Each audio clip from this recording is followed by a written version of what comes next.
Arriver au Canada sans préparation avant le départ représente un défi de taille, en particulier pour les femmes immigrantes en milieu minoritaire. Ce manque d'accompagnement peut complexifier leur parcours d'immigration et freiner leur intégration.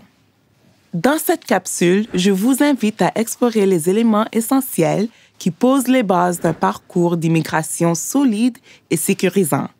Un chemin pensé par, pour et avec les femmes francophones.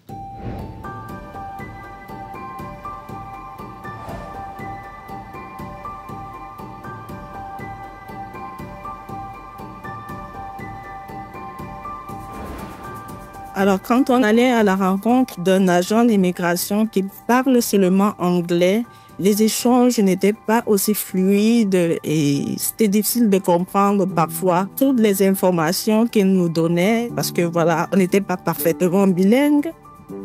Les femmes immigrantes francophones n'ont peu ou pas de connaissance de la réalité socio-économique de la province qui a accepté de les accueillir. Et le fait qu'elles n'arrivent pas en pleine connaissance de causes et défis qui les attendent peut les mener à vivre des situations de précarité et de pauvreté. C'est donc à nous de créer des programmes et des formations adaptés à leurs besoins, qui favorisent leur autonomie, qui garantissent leur sécurité et leur bien-être, et surtout, qui leur permettent de se sentir accueillis chez nous. Par exemple, imaginons un atelier pré-départ en ligne qui expliquerait tout ce qu'elles doivent savoir sur la province qui leur est destinée. La liste des ressources et des services en français pourrait leur être donnée à leur arrivée. Et les voilà, atterris en terre canadienne, mieux informés en toute confiance et lucidité. Une autre idée, dès leur venue, elles seraient accueillies par une femme francophone qui deviendrait la personne de confiance à qui se référer pour surmonter tous les obstacles. Wow, un parcours d'immigration doux, accueillant et transparent qui deviendrait possible pour toutes ces femmes. Bonne nouvelle! Je ne suis pas la seule à leur souhaiter un parcours fluide. Plusieurs organisations francophones du Canada ont créé des programmes offrant des services spécifiques en français aux femmes. Par exemple, l'organisation manitobaine Pluriel a développé un programme sur mesure aux nouvelles arrivantes, La route du succès. On accompagne les femmes pendant une période de 6 mois à peu près pour qu'elles développent plusieurs compétences. Et nous, on a le côté communautaire aussi, au-delà du fait de proposer plusieurs activités et programmes. C'est vraiment un projet humain à grand cœur qui a été bénéfique autant pour elles que pour nous. Ces programmes d'accompagnement sont essentiels. Mais la question à se poser avant de les concrétiser est la suivante. Est-ce que les personnes ciblées par le projet sont impliquées dans la réflexion, la concrétisation et l'évaluation de celui-ci?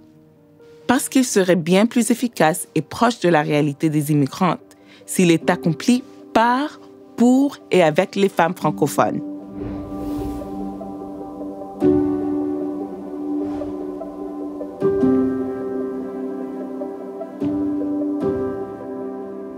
Tu te retrouves souvent dans des milieux où tu es extrêmement minoritaire, où tu vas à des réunions où tu es la seule à porter la voix de toutes ces femmes-là. Et les gens ne te comprennent pas autour de la table. Si on avait eu plus de femmes autour de cette table-là, je pense qu'on serait plusieurs à se soutenir et ça permettrait aux collègues masculins de mieux comprendre cette réalité-là. Si on ne favorise pas la participation des femmes dans les programmes d'immigration, on continue à nourrir les discriminations envers elles et tout ce qui peut nuire à leur intégration et donc à leur contribution à la société.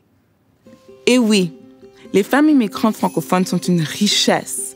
Elles devraient donc s'impliquer partout, que ce soit dans le soutien de leurs sœurs immigrantes ou dans l'élaboration des politiques d'immigration, on ne devrait pas s'en passer.